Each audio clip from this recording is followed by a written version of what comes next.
Hi there, Ndumi Hi. Mvinjelwa. How are you? Hi. I'm good. Hey, I'm good. We can't complain with everything that's happening, but yeah, we're still alive. We can't complain. Fantastic. Thank you so much for taking the time out to have this discussion. And to anyone who's listening, this amazing woman has gone from working, and I know her personally, so working in the health sector to now being in politics.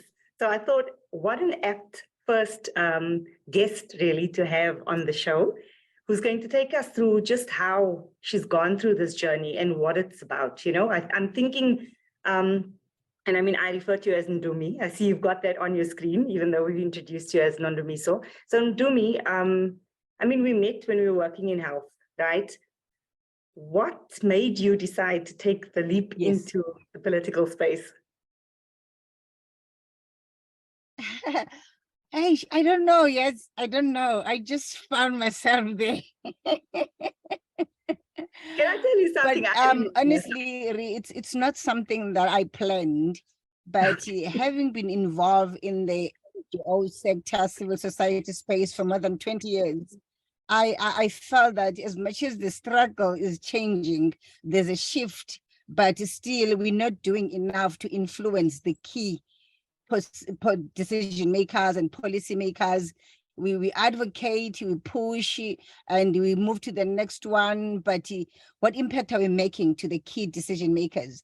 Mm-hmm. And for some reason, our local government 2021 came around, and a friend of mine said, I see you in this space. Maybe 20 years in the NGO sector is enough. Just change just shift a little bit. Let's see what can you do in the political space. We need more women like you in that space. So I thought, let me give it a try. I was not really convinced, but yeah, but then I took the leap of faith, and here I am. It's fantastic. I do want to correct you, though. I remember meeting you, I think it was 2017. Your words to me was, I'm going to be a politician one day.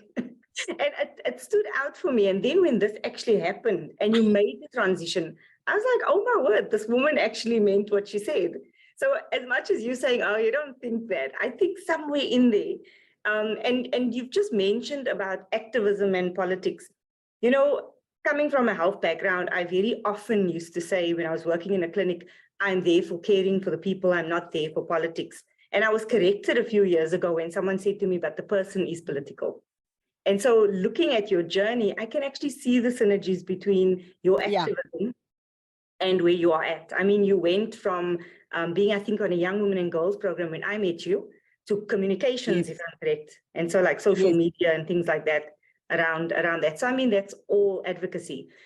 But yeah, so I was thinking about the fact that you are in this space. And if you think of health has a lot of, it's predominantly known for being more a female space, friendlier to females, if I think of that. Think about nursing, we'd mostly think it's a woman's job type of thing. Healthcare, community healthcare workers, the same. And when you think of the political space, you think of it being all about patriarchy. So how do you kind of transition that? How do you make this space more feminine and more user-friendly in a way? Strange enough, I'm coming from a family of we're six kids at home, and we're not a politically influenced family. We're just a community.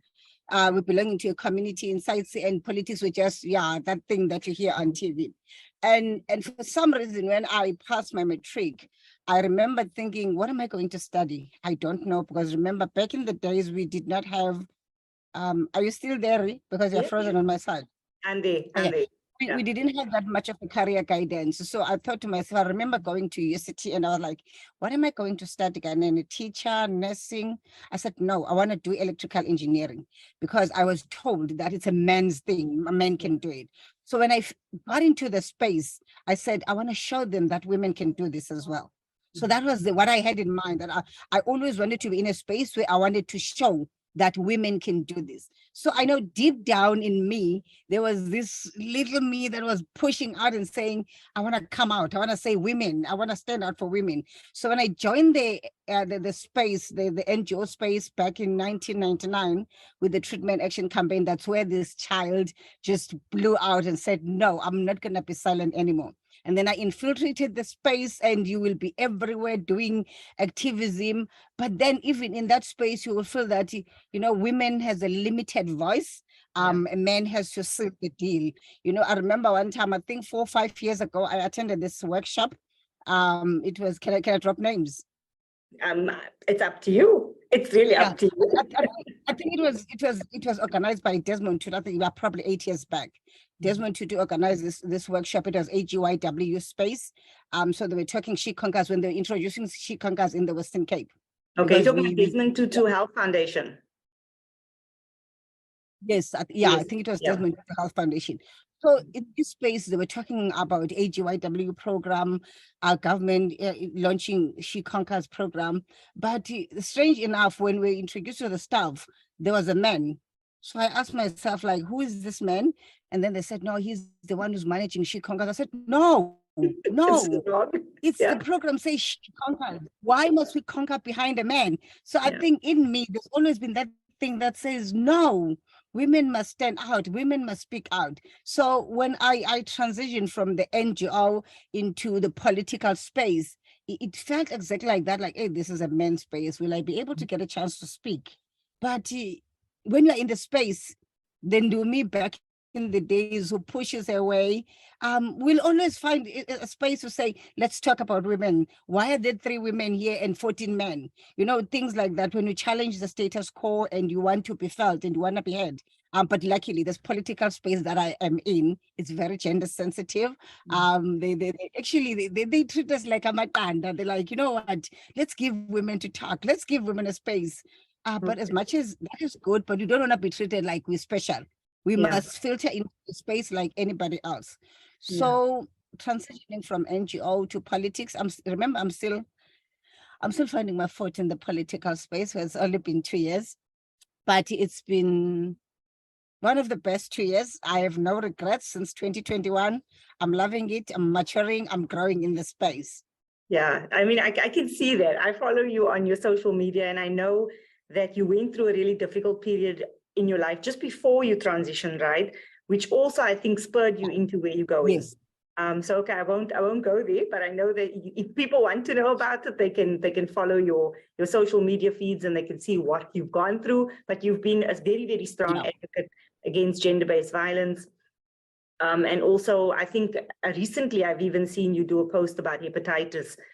So I think it's very interesting to me how you're not leaving the space fully. You are still within health, and I think it shows synergies, right? Because we seem to think health is this one thing, education is this one thing, but in actual fact, when I look at what you're doing, you're showing the intersectionalities and how they actually all come together. So yeah, that's been I can never leave the space. The space is me. I am that space. I find myself, I remember I'm currently sitting in the Provincial Council on AIDS and TB as the Deputy Chairperson for Civil Society in the Western Cape. And whenever I am in that space, I'm now you feel like, okay, when they not really attacking, but when they're questioning the decision makers, it's a little bit, it's like being caught between a rock and a solid place, because now I'm in a position of influencing the decision makers. I am in that space with them, but I still feel that I am an activist. So hopefully that my being in the space will actually be felt and be seen at some point in time. I know now it's still too early. I also feel like I have not done much, but I remember when you get into a space, you must infiltrate and understand the systems so that you can be able to come out. So as much as I'm in a political space, I said to a friend of mine recently, I am not a politician. I am an activist in a political space right now. That's who I am. I hear you. So I feel like that now. I'm an activist in a health space. So yeah, I hear you. So maybe 5 years later, I will say proudly, I am a politician.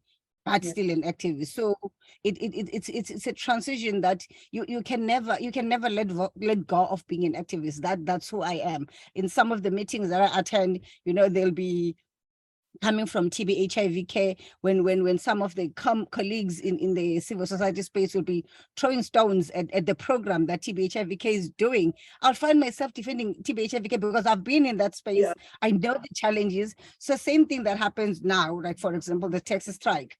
When people try to put politics before people's lives, that's why I step in and be like, no, let's put politics aside here. I don't care who's wrong, who's right, but when the elephants fight, the grass suffers. So let's look at who's suffering No, very mostly. true. So the Very- activists come in all the time. Yeah. So No, no, that's good. an That's good. exciting, yeah. So, what message would you have for any young girls or women that are thinking about what role they could play in the political space or in the activism space? I have a lot to say. As a woman, I'm no longer a young woman anymore. As a woman, I normally say to young girls that you are privileged. You are lucky that you've got the likes of us to look up to, and we are at arm's length. You can reach us anytime if you want to ask, you want to know anything. Because when we were growing up, we didn't have these role models, the kind of us right now within reach. There were people that we would hear about on TV, on radio, but we will never know how to access them. Me coming from Khayelitsha, I normally say when I walk in the streets of Khayelitsha, that Khayelitsha made me. So I owe it to the young people of Khayelitsha to come back and plow back. So whenever you want to reach out and want to find out, how do I meet the mayor? How do I sit in the chambers? I'll be like, I'm more than willing to invite you to come and sit in the council chambers so that we can get a view of what's happening behind the doors. So for any young girl out there, it's possible. I don't know how, but here I am growing up from a side C and being where I am right now.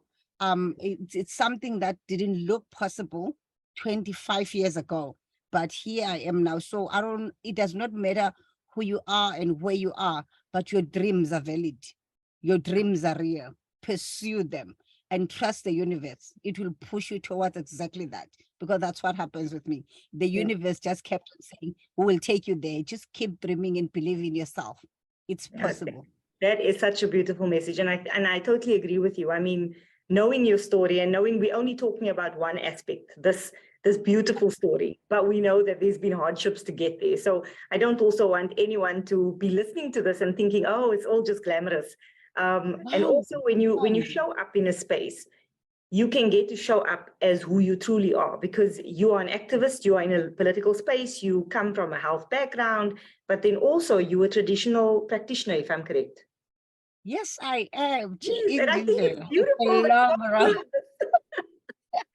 It's a long road. It's a long road, Yeah, this is Sangoma. I'm a traditional health practitioner. That's a story for another day. Probably we're having that's completely one, but I just want to showcase that you are not just one person with this one lens, and I think it's beautiful. I remember when I was doing, when I was still studying nursing, my last paper that I had to write about the role of traditional health practitioners within the South African health context. So, I mean, here you are doing exactly that, playing within a health space, playing within a political space. So to anyone listening, it's just showing you can be all of these different aspects of yourself and still show up in a job that wasn't necessarily meant for women way back when, but it is now. Yeah. It is now, because we are here and we are here to fill up the space. No, it's possible. It's been a long way. I mean, like you've mentioned, just a little bit of this and that, me losing my sister and her kids in 2019 and having to advocate and champion that. No, that was one of your biggest advocacy campaigns. Because it was that's so when I had to draw all my strength. Yeah, I had to draw all my strength. And immediately, and just shortly before that, that's when I went through the process of being a traditional healer. And it was not just a walk in the park. It was everything that you can imagine. That is, remember, before then, I was a born again Christian and never thought about the traditional aspect of it, because that's not how we're brought up at home. Singing and your ministering, yes, I forgot. Oh my word. Yes. And suddenly, boom, it was said, hold on, we need to pause here because something is missing. So I had to hit the call, but it was not an easy journey. I was sick to a point where I was like, I was ready to die. But little did I know that it's transitioning and getting to another space.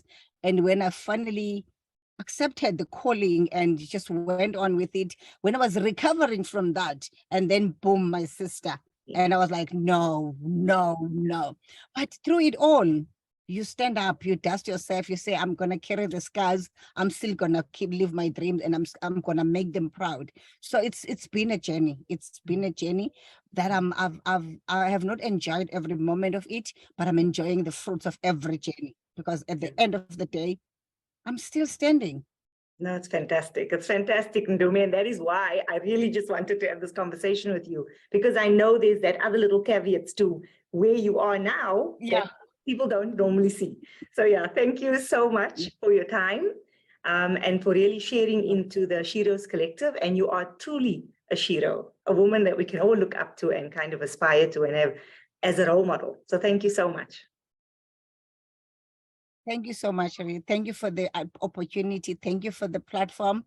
I'm hoping that somewhere there's a young woman who's listening who's going to say, if she can, I can. And I agree with her.